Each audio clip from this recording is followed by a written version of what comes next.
महाराष्ट्राची कुलस्वामिनी आई तुळजाभवानी, सह्याद्रीचा जाणता राजा छत्रपती शिवराय, हिंदू हृदय सम्राट शिवसेना प्रमुख श्रीमान बाळासाहेब ठाकरे यांना मानवंदना। उपस्थित व्यासपीठावरील सर्व शिवसेना नेते, सर्व शिवसेना पदाधिकारी, लोकप्रतिनिधी आणि मैदानावर उपस्थित माता भगिनी आणि बांधवांनो,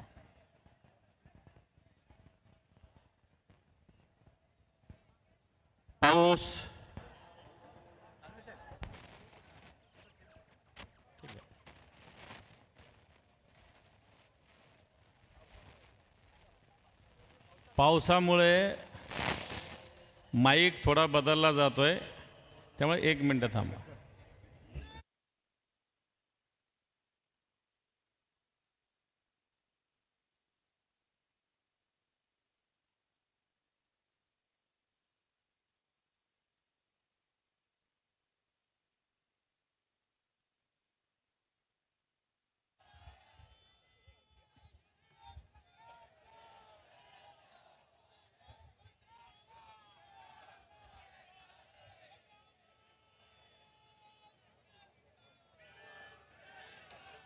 छत्रपती शिवाजी महाराज की, हिंदू हृदय सम्राट शिवसेना प्रमुख श्रीमान बाळासाहेब ठाकरे यांचा, उद्धवजी ठाकरे यांचा, आदित्यजी ठाकरे यांचा, हा आवाज कुणाचा? उपस्थित सर्व माता भगिनी आणि बांधवांनो, काही क्षणात माननीय उद्धवजी ठाकरे साहेब या मैदानावर पोहोचत आहेत आणि पोहोचत असताना आपली ही सभा भर पावसात सुरू आहे। मला वाटत नाही पाऊस कितीही जोरात आला तरी एकही मैदानावरचा माणूस हलणार नाही, उलट्या खुर्च्या वाढत जातील, एकही कमी होणार नाही। कारण ही शिवसेनेची सभा आहे, भाडखाऊ लोकांची किंवा गद्दारांची सभा नाही। आणि म्हणून आज आपण प्रतिवर्षाप्रमाणे दसरा मेळाव्यासाठी या ठिकाणी एकत्र जमलेलो आहोत। एकत्र जमलेला असताना या महाराष्ट्रामध्ये आताच्या घडीला जर परिस्थिती बघितली तर या महाराष्ट्रातल्या 33 जिल्ह्यामध्ये हाहाकार उडालेला आहे। सर्वसामान्य शेतकरी, सर्वसामान्य माणूस अतिशय दुःखामध्ये आहे, कष्टामध्ये आहे, वेदनेमध्ये। आणि असं असताना या महाराष्ट्रातलं सरकार झोपलेलं आहे की जागं आहे? या सरकारला जनतेच्या वेदना दिसतात का नाही दिसतात? या सरकारला कान आहे की नाही आहे? वेदना ऐकू येतात का नाही येतात? या सरकारला डोळे आहे की नाही आहे? व्यथा दिसतात की नाही दिसतात? आणि या सगळ्यावर बोलायला यांच्याकडे तोंड आहे की नाही आहे? अशा प्रकारची स्थिती आत्ताच्या सरकारची आहे। बांधवांनो, मागच्या महिना दीड महिन्यापासून या महाराष्ट्रात अतिवृष्टीनं थैमान घातलेलं आहे। जवळपास 60 लाख हेक्टर जमीन पाण्याखाली आहे। लाखो शेतकऱ्यांचं नुकसान मोठ्या प्रमाणावर होतंय। ठिकठिकाणी आंदोलनं उभी राहत आहेत, ठिकठिकाणी वेगवेगळे राजकीय पक्ष वेगवेगळ्या भूमिका मांडतायत। आणि या सगळ्या भूमिका मांडत असताना सरकार नुसत्या घोषणेमध्ये बसलेलं आहे। घोषणेशिवाय हे सरकार काही करत नाही, अशा प्रकारची स्थिती आहे। आता नितीन बानगुळे पाटलांनी शेतकऱ्यांच्या आत्महत्येचा, काही शेतकऱ्यांची नावं घेतली। आज या देशामध्ये जेवढ्या आत्महत्या झालेल्या आहे या महाराष्ट्राच्या सरकारला लाज वाटली पाहिजे। सगळ्यात जास्त जवळपास 39% आत्महत्या फक्त महाराष्ट्रात झालेल्या आहे। हे सरकार करंट सरकार जसं आलं 1 जुलै 2023 पासून तर आतापर्यंत जून 25 पर्यंत या महाराष्ट्रामध्ये जवळपास 8,500 शेतकऱ्यांनी आत्महत्या केलेली आहे। आणि मागच्या 7 महिन्यामध्ये 8 महिन्यामध्ये या महाराष्ट्रामध्ये 1 जानेवारी पासून तर ऑगस्ट 2085 पर्यंत जवळपास 1200 शेतकऱ्यांनी आत्महत्या केलेल्या आहे। बांधवांनो, ही काही अभिमानाची बाब नाहीये। या महाराष्ट्रात एवढ्या आत्महत्या होतात आणि सरकार उघड्या डोळ्यानं या सगळ्या आत्महत्या बघत आहे। परवाच्या दिवशी संभाजीनगरात एक मोर्चा झाला। शेतकऱ्यांचा संताप, शेतकऱ्याचा राग एवढा होता की विभागीय आयुक्तालयामध्ये शेतकरी घुसले। मला असं वाटतं या सरकारने शेतकऱ्याला न्याय नाही दिला तर या महाराष्ट्रातील शेतकरी सुद्धा या मंत्रालयात घुसून या सरकारला जाब विचारल्याशिवाय राहणार नाहीये। कारण या शेतकऱ्यांना मदतीची आवश्यकता आहे। ही मदत म्हणजे काही भीक नाहीये। आज पंजाब सारखं राज्य वेगवेगळ्या पद्धतीने मदत जाहीर करतं। आपल्या या सरकारने एनडीआरएफच्या निकषानुसार मदत जाहीर केली, परंतु जर ही मदत जाहीर केली असेल तर या मदतीनुसार या महाराष्ट्राच्या शेतकऱ्याचं भलं होऊ शकत नाही। एनडीआरएफचे निकष अतिशय तोकडे आहेत, एसडीआरएफचे निकष अतिशय तोकडे आहेत। आज ठिकठिकाणी शेकडो नव्हे हजारो गुरं वाहून गेले, कोणाच्या गायी गेल्या, कोणाच्या म्हशी गेले, कोणाचे बैल गेले। एनडीआरएफच्या निकषानुसार फक्त 3 जनावराला मदत मिळू शकते। आज मागच्या महिन्यामध्ये मागच्या आठवड्यात आम्ही मुखेडला गेलो होतो नांदेडमध्ये। एका शेतकऱ्याच्या 55 म्हशी वाहून गेल्या। परवाच्या दिवशी उद्धवजी ठाकरे साहेबांनी मराठवाड्याचा दौरा केला। या भूम मधील एका दातखिळे नावाच्या भूम तालुक्यातील एका पिंपळगावच्या एका शेतकऱ्याच्या 27 गायी वाहून गेल्या। सांगण्याचा मुद्दा हा की आज म्हैस असेल, गाय असेल, लाखाला, 1.25 लाखाला, 1.5 लाखाला, 2 लाखाला ही येते आणि एनडीआरएफच्या निकषानुसार फक्त 35,000 37,000 रुपये या शेतकऱ्याला मिळू शकतात, तेही फक्त 3 शेतकऱ्याला। आणि म्हणून बांधवांनो, अशा पद्धतीने हे एनडीआरएफचे एसडीआरएफचे निकष अतिशय तोकडे आहेत। आज सरकारने काल परवा काही मदत जाहीर केली 2200 कोटी, परंतु ही मदत जाहीर झालेली नाही। माझ्याकडे याचे सगळे सर्क्युलर आहे, सरकारने जाहीर केलेले अध्यादेश आहे। या अध्यादेशामध्ये या सरकारने जाहीर केलेली रक्कम ही काही 2200 कोटी नाही। ही मदत फक्त ऑगस्ट पर्यंतच्या अतिवृष्टीची त्यांनी जाहीर केलेली आहे आणि ही मदत फक्त 1339 कोटीची आहे। आज 60 लाख हेक्टरचं नुकसान झालेलं असताना ही मदत फक्त 15 लाख हेक्टरच्या जमिनीची ही मदत आहे। आणि हे सरकार मदत जाहीर करत असताना या सरकारवर विश्वास ठेवता येणार नाही। कारण मागच्या काळात जे हे सरकार आल्यापासून वेगवेगळ्या पद्धतीने घटना घडल्या, कुठे अतिवृष्टी घडली, कुठे गारपीट घडली, कुठे वेगवेगळ्या नैसर्गिक घटना घडल्या, परंतु अजून मार्च 2023 पासून तर आजपर्यंत जवळपास 13,500 कोटी रुपये सरकारचे देणं बाकी आहे। सरकारने शेतकऱ्याला देणं बाकी 13,500 कोटी रुपये। आज बँका सरकार या शेतकऱ्याला कर्ज देत नाही। छोट्या छोट्या पतसंस्था ग्रामीण भागामध्ये सर्वसामान्य महिला असेल, शेतकऱ्याला 25% व्याज आकारून कर्ज घेतोय। 8-10 दिवसापूर्वी तर अमित शहा आले होते, त्यांनी मोठ्या फुशारक्या मारल्या या देशामध्ये। बँका ज्या टॉप बँका त्याच्यात भारत पुढे येणार आहे जगामध्ये, परंतु आज सर्वसामान्य माणसाला ग्रामीण भागात बँक नाही, सावकाराकडे जावं लागतात।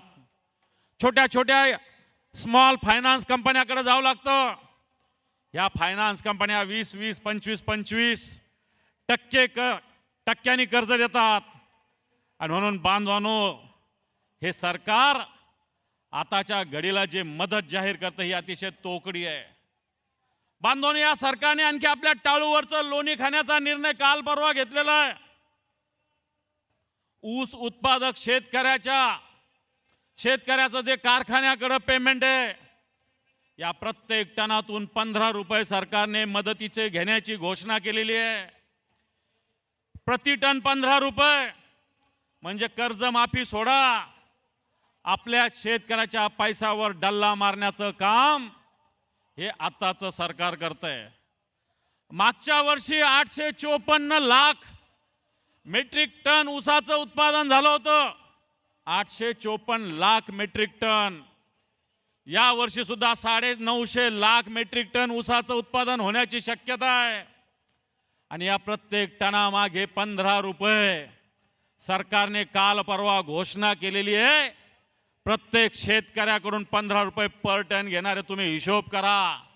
9.5 लाख टन रक्कम जर ऊस निघाला असेल तर याच्यातून कशा पद्धतीनं हे सरकार रक्कम कट करणार आहे. बांधवांनो, पंजाबमध्ये सुद्धा अशाच प्रकारची स्थिती निर्माण झालेली आहे. या पंजाबमध्ये आपचं सरकार आहे, मान नावाचे मुख्यमंत्री आहे. या पंजाबमध्ये हेक्टरी 50,000 रुपये देण्याची या सरकारने घोषणा केलेली आहे. एकरी 20,000 रुपये, हेक्टरी 50,000 रुपये या सरकारने देण्याची घोषणा केलेली आहे. गाळ काढायला 7,200 रुपये देण्याची घोषणा केलेली आहे. आणि जी कर्जाची जी मुदत वाढ ही 6 महिन्यानं केलेली आहे. येणाऱ्या 6 महिने कोणत्याही प्रकारे कर्जावर व्याज लागणार नाही, कर्ज फेडण्याची आवश्यकता नाही. जर पंजाब सारखं राज्य जर हे करू शकतं तर हे महाराष्ट्र एवढं पुढारलेलं राज्य आपण म्हणतो, या राज्यामध्ये पंजाब सारखी मदत देण्याची आत्ताच्या घडीला आवश्यकता आहे. आज या महाराष्ट्रावर 9 लाख कोटीचं कर्ज आहे. 9 लाख कोटीचं कर्ज असताना मागच्या काळामध्ये सातत्यानं शेतकऱ्याची किती रकमेची बाकी आहे मी तुम्हाला सांगितलं. परंतु या महाराष्ट्रामध्ये 400 ज्या कारखान्यात, या कारखान्याकडे आत्ताच्या घडीला ज्या पद्धतीनं थक हमी आहे, 46,000 कोटी रुपयाची थक हमी आहे. 46,000 कोटीची थक हमी सरकारने घेतलेली आहे. सर्वोच्च न्यायालयाच्या आदेशानुसार या थक हमीची रक्कम राज्य सरकारला भरावी लागलेली आहे. आज हजारो कोटी रुपये सरकार भरतंय. मागच्या काळामध्ये काही लोकांनी भारतीय जनता पार्टीमध्ये प्रवेश केलेल्या लोकांच्या कारखान्याला सरकारने थक हमी दिली एनसीडीसीच्या मार्फत. अतिशय अवघड आहे एनसीडीसीची कर्ज. एनसीडीसीचं कर्ज असं आहे की या कारखान्यानं 1 रुपया जरी थकवला तर महाराष्ट्र सरकारचं रिझर्व्ह बँकेमध्ये जे खातं आहे, या खात्यातून डायरेक्ट या कर्जाची रक्कम कट होते. ज्या लोक भारतीय जनता पार्टीत गेले, जे लोक भारतीय जनता पार्टीला समर्थन करतात, अशा लोकांना अशा प्रकारचं कर्ज मागच्या काळात दिलं गेलं. त्याच्यातले काही नाव मी सांगू इच्छितो. जे भोरचे आमदार आहे, काही थोपटे, त्यांच्या कारखान्याला 409 कोटी रुपये दिले गेले. विखे जे आहेत, विखे पाटलाच्या कारखान्याला 218 कोटी रुपये दिले गेले. या सरकारला जे एनसीडीसीच्या मार्फत जे कर्ज दिलं जातंय, हे कर्ज मला असं वाटतं राज्याच्या हिताचं नाही. जर शेतकऱ्याची 1 लाखाची थक हमी तुम्ही घेऊ शकत नाही, शेतकऱ्याची 50,000ची 2 लाखाची थक हमी आपण घेऊ शकत नाही, परंतु अशा धनदांडग्या साखर कारखान्याला सरकार मोठ्या प्रमाणावर थक हमी देतंय. आत्ताच्या घडीला या सगळ्या कारखान्याकडे जवळपास 1550 कोटी रुपये येणं बाकी आहे. आणि म्हणून बांधवांनो, हे सरकार या महाराष्ट्रातलं शेतकऱ्याच्या विरोधातलं. पीक विमा होता या महाराष्ट्रामध्ये, 1 रुपया पीक विमा कोणत्याही शेतकऱ्यानं मागितला नव्हता. 2 वर्ष दिला, आता पीक विमा 1 रुपयात बंद केला. 4 ट्रिगर पीक विम्याचे होते, आता फक्त 1 ट्रिगर ठेवलं. नैसर्गिक आपत्तीमध्ये पीक विमा देऊ शकत होतो. आताच्या जर काळामध्ये हा पीक विमा या अटी शर्तीनुसार जर असता तर या लाखो शेतकऱ्यांना विमा देता आला असता. आणि म्हणून मला असं वाटतं आपण शिवसेनेच्या माध्यमातून निश्चित मागणी करू, या पीक विम्याचे जे निकष शिथिल झाले पाहिजे. आज अशा पद्धतीनं सरकारने स्वतःचा खर्च वाचवण्यासाठी या शेतकऱ्याच्या गळ्यावर नख ठेवलेले बांधवांनो. आणि म्हणून येणाऱ्या काळामध्ये शिवसेनेला लढा द्यावा लागेल. पीक विम्याच्या बाबतीत ज्या ज्या अटी शर्ती याच्यात बदल करावा लागणार आहे बांधवांनो. आणि म्हणून खऱ्या अर्थानं येणाऱ्या काळात आपल्याला लढा द्यायचा आहे. उद्धवजी ठाकरे साहेबांनी मागच्या काळामध्ये दौरा केला. हा दौरा मराठवाड्याच्या 5 जिल्ह्यामध्ये झाला।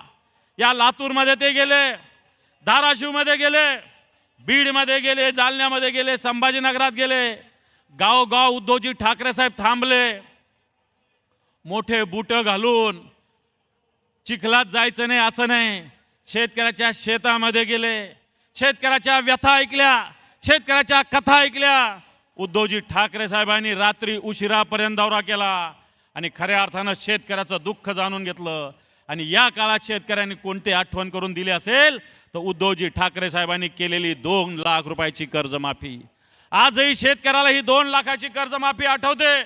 आणि म्हणून बांधवांनो, आताच्या या परिस्थितीमध्ये शेतकरी रोज मरत आहे।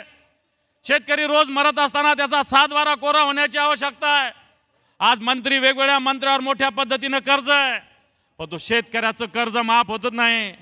आज अजितदादा पवार एका ठिकाणी म्हटले, लाडकी लाडक्या बहिणीसाठी आम्ही 45,000 कोटी रुपये दिले।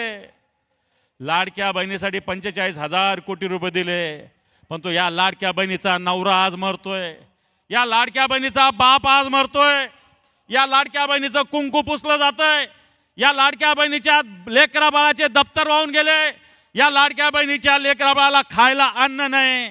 आणि हे 45,000 कोटी रुपये 1,500 रुपये दिल्याच्या गप्पा मारणारं सरकार या महाराष्ट्रात आहे बांधवांनो। म्हणून ही लाडकी बहीण आज व्यथित आहे। या लाडक्या बहिणीला 1,500 रुपये नाही तर या लाडक्या बहिणीला कर्जमाफीची आवश्यकता आहे। आज या लाडक्या बहिणी विधवा होतात। एकीकडे देवाभाऊ म्हणून जवळपास 100 कोटी रुपयाच्या जाहिराती द्यायच्या।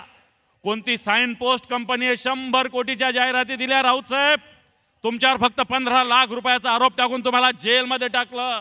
100 कोटी रुपयाच्या जाहिराती दिल्या। कोणी दिल्या? बेनामी मालमत्ता, बेनामी नावानं दिली गेली 100 कोटीचं जाहिराती। बांध्यापासून चांद्यापर्यंत सगळ्या ठिकाणी देवाभाऊ जाहिराती लागल्या। देवाभाऊच्या या बहिणी आज विधवा होतात, परंतु या भावाला याची चिंता नाही बांधवांनो। म्हणून अशा पद्धतीने सगळी स्थिती आहे। आज या सगळ्या स्थितीमध्ये देवाभाऊ सारखे मुख्यमंत्री प्रचंड प्रमाणात जाहिराती देतात। एक मंत्री या राज्यामध्ये छोट्याच्या नातवाला घेण्यासाठी 80-80 लाख रुपयाची कार घेतात। देवाभाऊ 100 कोटीच्या जाहिराती देतात आणि देवाभाऊ नंतर सांगतात की ओला दुष्काळ ही संकल्पनाच नाही। देवाभाऊचं हे पत्र आहे, काल उद्धवजी ठाकरे साहेबांनी सुद्धा दाखवलं। हे पत्र आहे देवाभाऊचं, हे पत्र आहे 16 ऑक्टोबर 2020 उद्धवजी ठाकरे साहेब मुख्यमंत्री असताना लिहिलेलं। आणि त्यांनी लिहिलेलं आहे, परतीच्या पावसाने जो पाऊस आला याच्या तातडीनं मदत करा, अशा पद्धतीचं पत्र लिहिलेलं आहे। बरंच लिहिलेलं आहे, मी वाचत नाही, परंतु जिल्ह्यात पूर्वीच्याच पंचनाम्यावर नुकसान भरपाई अजून मिळाली नाही, यांचे तर अजून पंचनामेच झालेले नाही। बांधावर त्याचप्रमाणे सगळ्यात शेवटी असं म्हणतात, नुकसानीची व्यापकता आणि सार्वत्रिक झालेले नुकसान पाहता तातडीने ओला दुष्काळ जाहीर करून दुष्काळाच्या निकषाप्रमाणे ही मदत दिली गेली पाहिजे। आपण तातडीनं लक्ष घालावे, अशा प्रकारचं पत्र लिहिले। आता तुम्ही काय करताय? आता तुम्ही काय करता? हे तुमचं पत्र आहे। 5 वर्ष मुख्यमंत्री होते तुम्ही, 14 ते 19, 20 ला लिहिलेलं पत्र आहे। तुम्हाला माहिती नाही दुष्काळ ही संकल्पना, ओला दुष्काळ ही संकल्पना काय आहे? आणि म्हणून हे सरकार खोटं बोलतंय। आणि सरकार खोटं बोलत असताना आज हा शेतकरी खऱ्या अर्थानं याला मदतीची आवश्यकता आहे। आज ही मदत जर बघायला गेलं तर मला असं वाटतं सरकारची द्यायची तयारी नाही। आणि म्हणून येणाऱ्या काळामध्ये भले दिवाळीचा सण असेल, शिवसेनेला लढा उभा राहावा लागेल।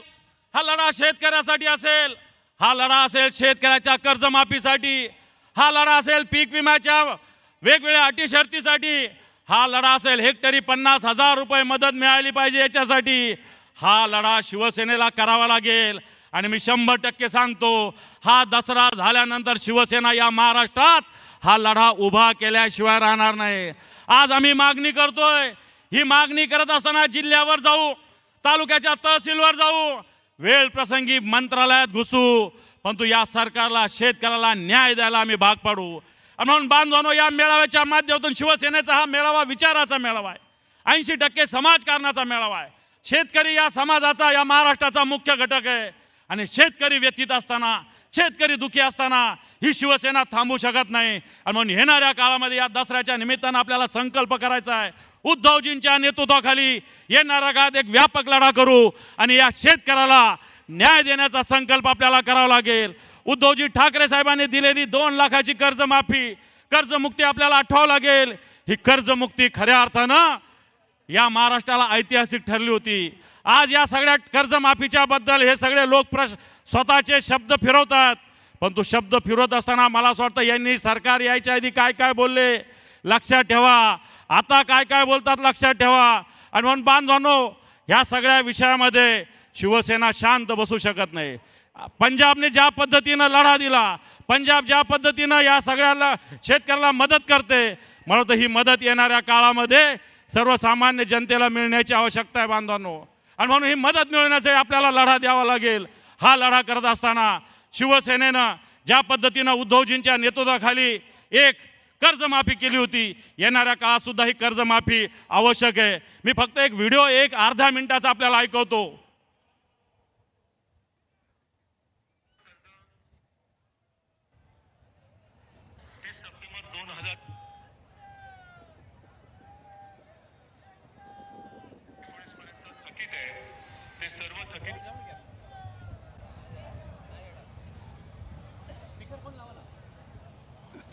पाणी गेलेलं मोबाईल मध्ये।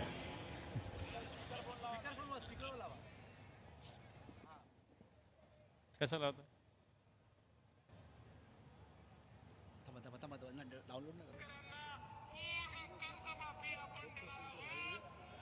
शेतकऱ्यांचा 7-12 करूया कोरा कोरा कोरा कोरा 7-12 शेतकऱ्यांचा करण्याचा निर्णय आपल्या सरकारने घेतलेला आहे। 30 तारखेच्या आत आपापले पैसे भरा पीक कर्जाचे। त्याच्यामध्ये जे काही सांगितलेलं होतं ते प्रत्यक्षात कृतीमध्ये येत नाही। अजित दादांनी जी भूमिका मांडली आहे ती सरकारची आहे। एकीकडे देवेंद्र फडणवीस म्हणतात 7-12 कोरा कोरा कोरा, अजितदादा म्हणतात 30 तारखेपर्यंत पैसे भरा। असं हे लबाड सरकार आहे। मला वाटतं या लबाड सरकारच्या विरोधात येणार काळात आपण संकल्प करू। आज विजयादशमी आहे। या विजयादशमीच्या दिवशी आई भवानीनं जगदंबेनं महिषासुराचं मर्दन केलेलं आहे। आजचे राज्यातलं सरकार महिषासुराचा अवतार आहे। मला वाटतं हा महिषासुराच्या अवताराला शिवसेना रूपी आई भवानीची तलवार निश्चित नेस्तनाबूत करण्यासाठी आपण संकल्प करावा, अशा प्रकारची विनंती आवाहन करतो। थांबतो। धन्यवाद। जय हिंद, जय महाराष्ट्र।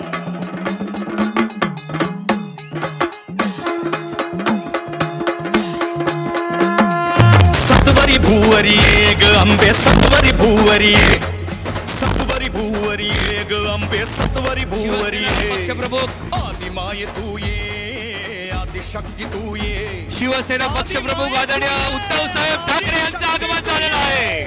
असुरांचा संहार करा उद्धव साहेब आगे बढ़ो।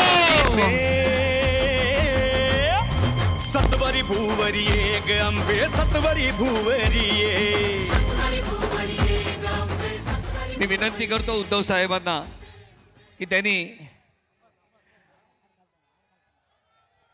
छत्रपती शिवाजी महाराजांच्या पुतळ्यास पुष्पहार अर्पण करावा। प्रतिपालक क्षत्रिय कुलावतौ सिंहासनाधीश्वर महाराजाधिराज शिवछत्रपती शिवाजी महाराज की जय। माननीय सुभाष देसाई साहेबांना विनंती आहे हर हर हर भारत मातेच्या प्रतिमेस पुष्पहार अर्पण करावा। सुभाषजी देसाई यांना विनंती आहे भारत मातेच्या प्रतिमेस पुष्पहार अर्पण करावा। भारत माता की। यानंतर माननीय शिवसेना नेते दिवाकर रावते यांना विनंती करतो कैलासवासी प्रबोधनकार ठाकरे यांच्या प्रतिमेस पुष्पहार अर्पण करावा।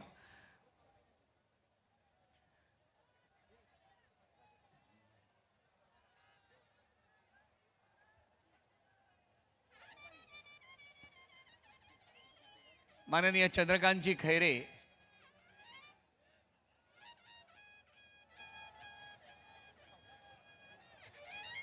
अखंड हिंदुस्थानचे कैवारी प्रबोधनकार सुपुत्र देव देश धर्म मराठी मनाचे मानबिंदू हिंदू अस्मितेचे शिरोमणी हिंदुस्थान हिंदू हिंदुस्थानचे एकमेव हिंदू हृदय सम्राट हिंदू धर्म रक्षक सरसेनापती मानेता